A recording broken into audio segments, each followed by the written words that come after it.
told me, whatever you do, Steve Smith, do not pick us. You've been wrong all year about us. You didn't predict we'd get this far. You thought New York or Charlotte would take us out. Then you thought that the Sixers would take us out in the playoffs, and then you picked the Knicks in 6. Whatever you do, Steve, do not pick us because you're our good luck charm. Whatever you do, the opposite is going to happen where we're concerned. And so far, he's right. I've got to give them a lot of credit. They've been outstanding, no doubt about it. Let the history book show that Stephen A. Smith gets the assist in helping the Pacers reach the finals. By the way, they're off till Game 1 Wednesday when the finals begin. Any advantage to waiting? Bob, there's no advantage for the Pacers. First of all, the Lakers or Blazers will have 2 days to prepare for Indiana, and the Lakers or the Blazers will have the home court advantage. They won't have to travel the first game, so there's really no advantage for the Pacers in this series to start out with. Okay, well, for those who believe the Lakers are a team of destiny, is that destiny to reach the finals and win or come up short in the quest? We're going to find out tonight when they host Game 7 of the Western Conference Final at 7:30 Eastern. Portland has stormed back in this series, winning 2 straight. And now with more insight into the deciding game, here's Tom Rinaldi.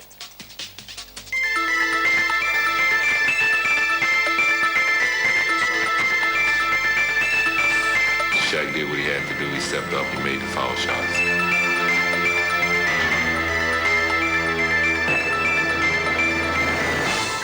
We came out with more of a sense of urgency.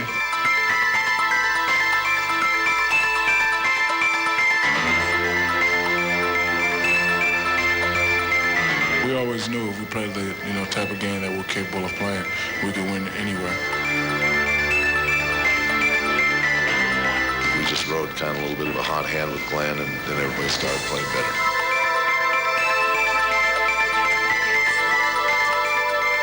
We feel like we're going to outplay them.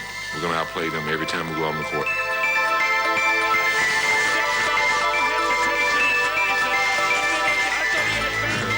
Thank God we got home court advantage.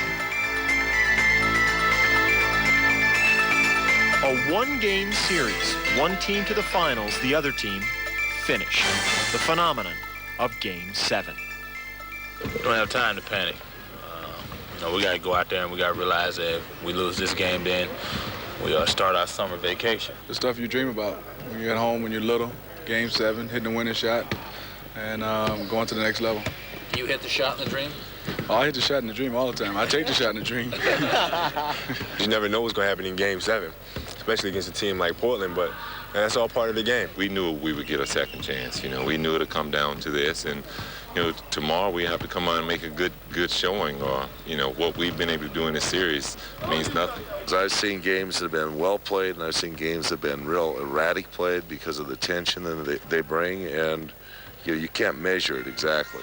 One team has 2 superstars, the other no top 20 scorers. One coach has 6 rings, the other lost in the finals as player and coach.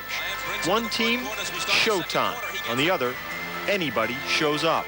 Experience or emotion, poise or panic. Their 11th game, a best of 1. It's been something that's been talked about all year. Both teams playing as well as they did. Lakers being on top all year. Us being down 3-1, coming back, tying it 3-3. I don't think there's a television set in the nation that's not going to be watching. We feel like we can beat this team. We've beaten them here, 2 times, but just more importantly, we just got a lot of confidence that we can do this. We just have to keep it simple, play smart, take high percentage shots, just take care of the ball. If we do that, we'll be fine. We're relaxed. We're calm. We know that this is what we've been fighting for all season long, is get home court advantage. We put ourselves in a situation, and now we're just going to have to come on out of it.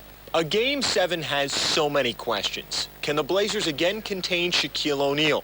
Could the Lakers lose 3 games in a row on their own home floor? Will Glenn Rice or Steve Smith be the greater weapon from the perimeter? And who will begin to emerge from Michael Jordan's deep shadow? Scottie Pippen or Phil Jackson? By design, a Game 7 comes complete with final answers. In Los Angeles, I'm Tom Rinaldi. All right, thank you, Tom. And the Blazers have to feel good coming back to L.A., knowing they've won at Staples already in this series. Now, if the Blazers do win, they would become only the 7th team ever to rally from 3-1 down to win a playoff series. And it should be noted that 3 of those teams went on to win the NBA championship. Well, if you go back to Game 6, Portland found a way to smother Shaq. What did they do defensively that they were so effective? Bob, it's great team defense. It's all about stopping Shaq. No one's concerned about anybody else except Glenn Rice from the outside. Guard Shaq. Here we see Rasheed Wallace is 15 feet away from AC Green. As soon as Harper releases the basketball, now Scottie Pippen is helping out in the middle against Shaq. Then he leaves Harper again to double team. Rasheed Wallace is still double teaming off the ball, which is illegal, against Shaq. Great block by Sabonis. Tremendous defense. Team defense, tremendous. In this sequence, again, it's a double team on Shaq. Make him forced to give the basketball up. 4 people concentrating on Shaq. Poor pass by Harper. Great defense by Stoudemire to start the fast break. So it's all about stopping Shaq. You mentioned Sabonis. A lot was made of the fact that he played 45 minutes in Game 6. He only averaged about 30 per game up to that point. How's he going to hold up in Game 7? That's the most in his career. That'll be very significant in today's game if he can come back. Here's good individual defense, pushing Shaq off the box, pushing him out. Look at how far Shaq is out of the lane. Tough turnaround hook shot by Shaq, way off balance. Now take the bump. Boom, use your big body, force Shaq to shoot the fadeaway jump shot. Great job by Sabonis, but can he come back after a tough Game 6? So it would be very interesting to see if he can play big today. Yeah, we've talked about what Shaq couldn't do in Game 6, what Kobe did do with the 33, Stephen. The question is, where were the rest of the Lakers?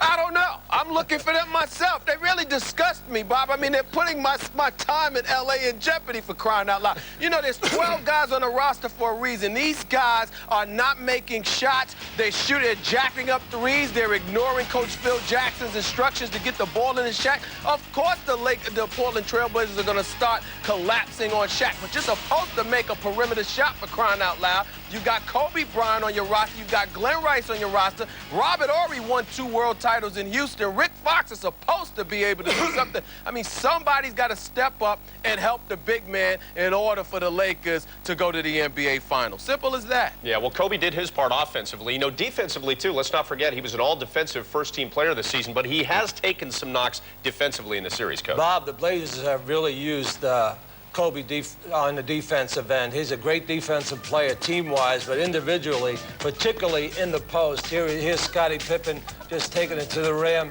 He has tremendous trouble guarding post players. Steve Smith with a turnaround.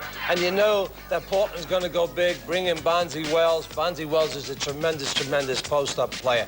When Phil Jackson makes the adjustment, puts Kobe on Stoudemire, Stoudemire gets 10 quick points in Game 6. It's very unusual that you have to make so many adjustments for an all-league defensive player, and Phil Jackson has made tremendous adjustments defensively for Kobe. You mentioned Sabonis taking the body shot from Shaq. As the series has gotten more intriguing, it's also got a lot more physical, hasn't it? Well, you really look at the Lakers being extremely physical with Scottie Pippen. There must be a problem somewhere between Scottie and Phil, because their love affair has ended when they changed uniforms. And I really believe that here's Fox bumping Pippen. I really believe that Scottie Pippen felt that Phil Jackson did not give enough credit for their great success in Chicago, winning 6 championships. Phil gave so much credit to Michael Jordan. I think that upset Pippen a little bit. They're trying to get inside his head. As you can see, Pippen's not biting yet, though. And, Stephen, in the past, you know, he's taken his knocks in different ways. You might remember he got ripped for sitting out those final 1.8 seconds against the Knicks a few years back. But, you know, Scottie really seems to have quieted those kind of critics, hasn't he?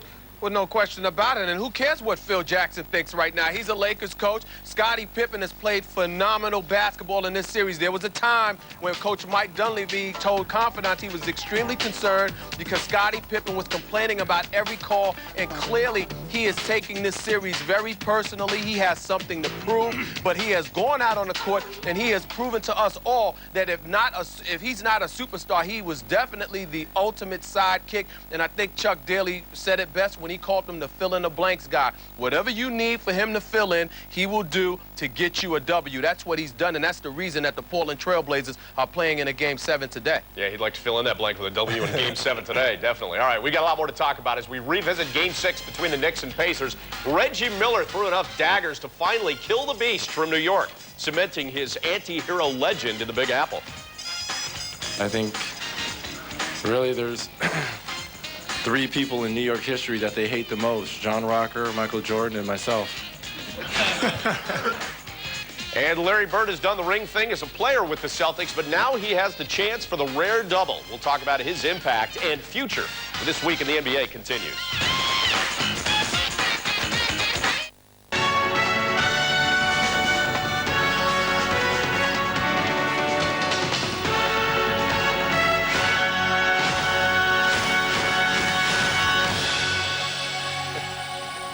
Well, Reggie never afraid to pull the trigger in the Garden. He had 17 of his 34 in Game 6 as the Pacers won it. You know, and it wasn't just the shots that he took, but it was the way he took them.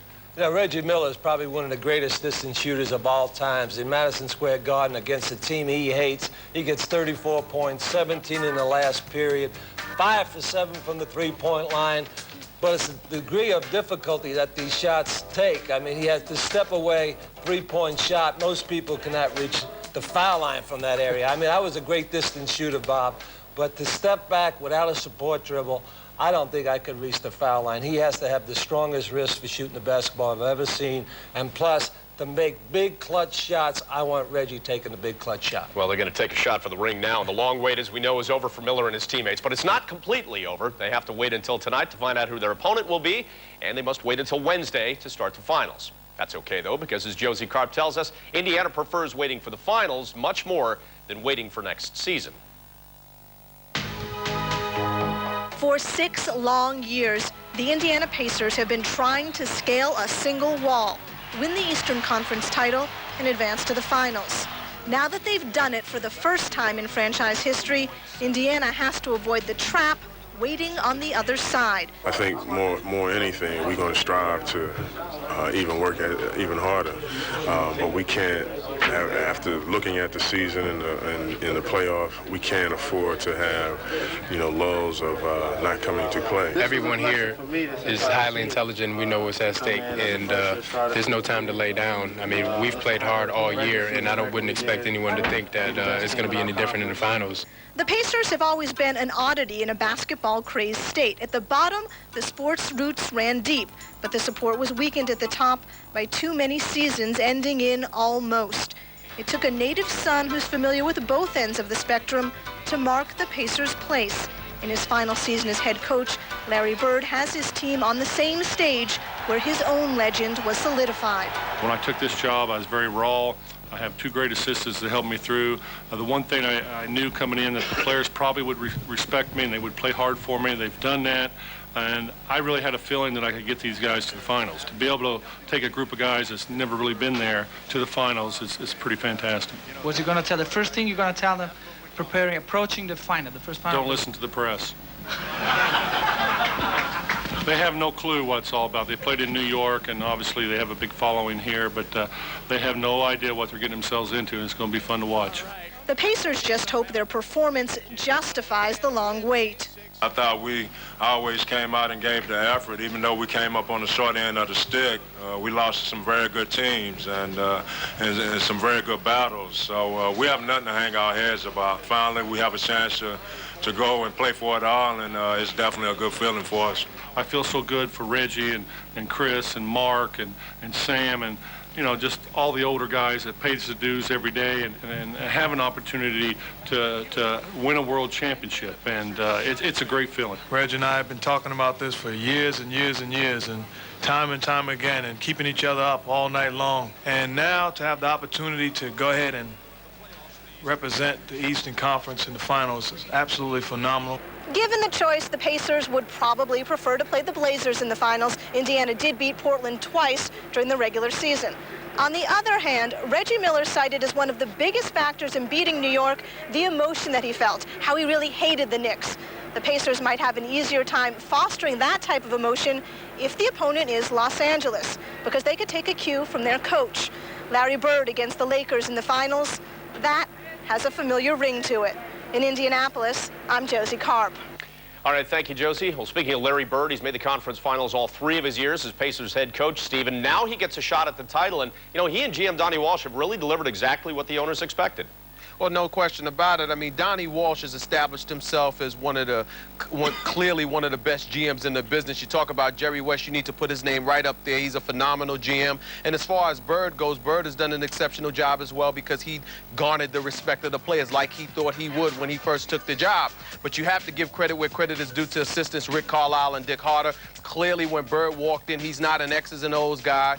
He's a guy that's able to motivate players because they respect him and they would play for him. But he's not the guy that, you know, that designs all the plays and you know, takes care of business the way those two guys do. His assistants and Rick Carlisle and Dick Harter have done an exceptional job, and he'll be the first to give them credit. Well, as he steps aside at the end of the season, too, it's going to change from Bird's team on the bench to somebody else's team. In the meantime, player-wise, we've sort of seen this change from being Reggie's team. However, he still has a big impact on those around him. Reggie is a terrific basketball player. There's no doubt about it. But I tell you one thing, Mark Jackson, to me, and Travis Best have done a terrific job at the point guard. Mark Jackson is a great passer. He's the old guard. He's the old school guard. Here he's a tremendous post-up play against Charlie Ward. Big shot in the Knicks 6 game. Travis Best, new school point guard, trying to score all the time, not looking to pass. Finishes that play right there. It basically cemented the game against the Knicks. But the big thing that makes this tandem work is that Mark Jackson is willing to accept his role. There you've seen how supportive he was of Travis Best. And Larry Bird benches him every 4th period and lets Best finish the game. Most players in the NBA would cause a riot for their coach and their team, but Mark's a true professional and accepts it. Yeah, it works for the Pacers, that's for sure. Coming up next, Stephen hits us with his latest insider. Decision time is approaching for Grant Hill. Will he stay in Detroit or move on? Stephen has an idea what Hill might do. And Toronto head coach Butch Carter has been making a lot of news lately for the wrong reasons. And he's in the news again, which we'll get to right after this. Time now for our Federal Express delivery of the week. Comes to us from the Knicks and Pacers, and somehow Jalen Rose finds a seam. The nice bounce pass to Dale Davis, who gets the bucket and the foul. One of many huge plays for Indiana as they move on to the finals. Rose to Davis, and our Federal Express delivery of the week. A vocal supporter of George Irvine remain as head coach. Now, it looks like that's going to happen with Irvine signing a new deal sometime this week. So, Stephen, what about Hill? Does that mean he's going to stay in Detroit?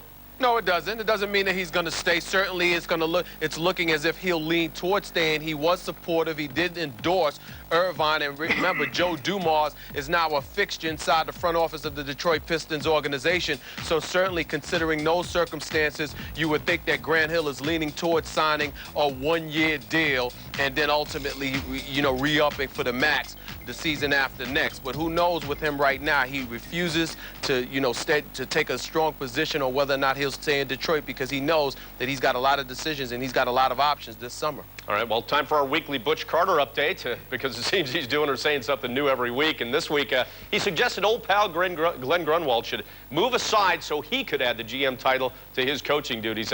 Not exactly a hallmark moment from one supposed friend to another, Stephen.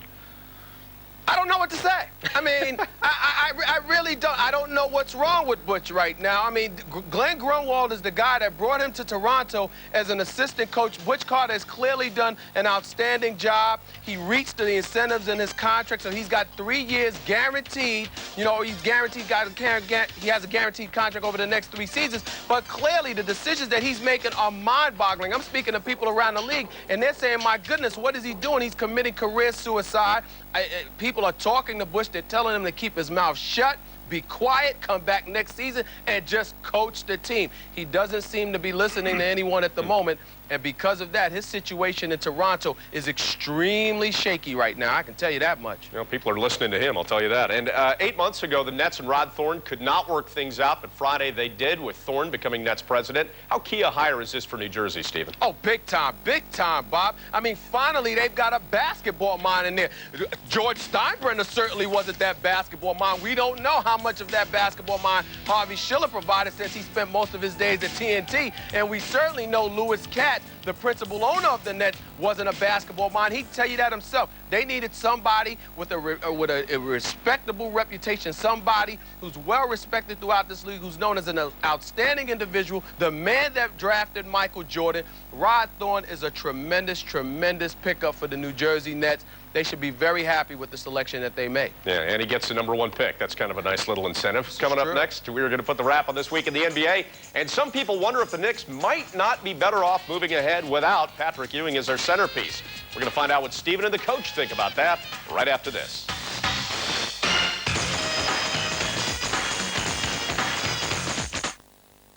Today we're looking for halftime Knicks with that special something. A little je ne sais quoi. Might be done, but Patrick Ewing said after New York was eliminated this week that he does plan on returning next year. And you got to wonder, can they really get to the next level with him, Coach? Bob, I'm not sure unless he takes a subordinate role. First of all, Patrick's 37 years of age. He's had a bunch of injuries. He was a great player in the NBA. But I'm not so sure that the Knicks will be a better basketball team if he's going to be a full-time player. Stephen, I think that he has to take a lesser role for the Knicks. Oh, there's no question about it. He does, especially against the Pacers. No disrespect to Patrick Ewing. We know he's a Hall of Famer, but like Latrell Sprewell said, these guys play with a more frenzied mentality when he's out of the lineup, particularly against the Pacers. Patrick Ewing and Jeff Van Gundy didn't recognize that, and that's why they're home for the summer. We have the Lakers, Blazers, and Pacers to talk about. We're going to do that at 11:30 Eastern tonight on CNN for the wrap on the Lakers, Blazers. A look ahead to the finals. Join us on This Week in the NBA then. Enjoy Game 7.